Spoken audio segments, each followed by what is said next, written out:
Alors, quand j'ai regardé le corpus qui m'a été proposé, j'ai pu identifier certains objets auxquels j'étais déjà habitué, que j'ai déjà vus dans ma vie et qui me parlent d'une manière ou d'une autre. C'est pour ça que je les ai sélectionnés. Pour moi, ce sont des objets vraiment qui parlent.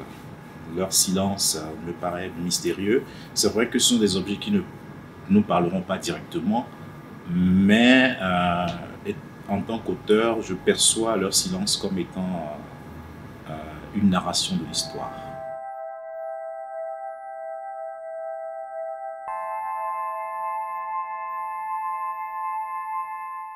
Ces objets sont pour moi des témoins inaliénables qui battent en brèche toutes les théories les plus ignobles qui ont justifié la mission colonisatrice jusqu'à présent.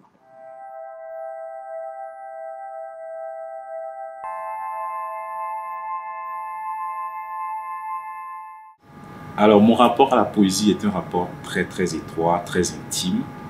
Et la poésie est le genre littéraire par excellence qui codifie le langage. Or, la codification du langage est la propriété même de mes ancêtres. Et les ancêtres avaient l'habitude de parler dans un langage codifié. Je n'en veux pour preuve que le Fa, par exemple. Quand vous observez le Fa, la dimension du Fa, il y a une sorte de codification du langage. Et donc, c'est pour restituer toute la civilisation en termes de communication, de langage de mes ancêtres que j'ai choisi la poésie.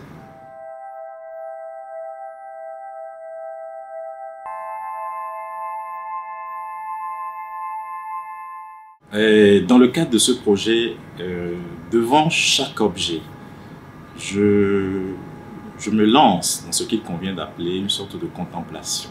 Je regarde les objets pendant un certain temps et quelque chose vient dans mon esprit et puis je me mets à écrire. Bon, ça c'est pour certains. Pour d'autres, il m'arrive d'avoir recours au livre d'histoire, voilà, et je vais lire l'histoire de ces objets avant de me mettre à écrire. Voilà.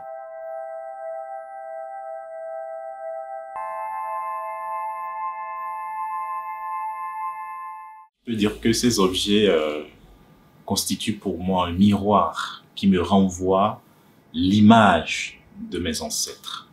Et en même temps, ce sont des objets qui me permettent de me connecter à mes ancêtres, de savoir que mes ancêtres ont existé et ont eu véritablement une civilisation, contrairement à l'idéologie coloniale qui pense que l'Afrique n'a pas de culture. Eh bien, ces objets viennent nous rappeler que nous avons bel et bien une culture. Et ces objets nous renseignent également sur le modèle de société dans lequel vivaient nos ancêtres. Une société totalement organisée, bien structurée et qui n'a rien à envier aux sociétés occidentales. Comme l'a dit d'ailleurs Birago Diop dans son poème Souffle, écoute plus souvent les choses que les êtres. La voix du feu s'entend, entend la voix de l'eau. Écoute dans le vent le buisson en sanglots, c'est le souffle des ancêtres. Et donc j'ai retrouvé dans ces objets-là le même souffle. Voilà.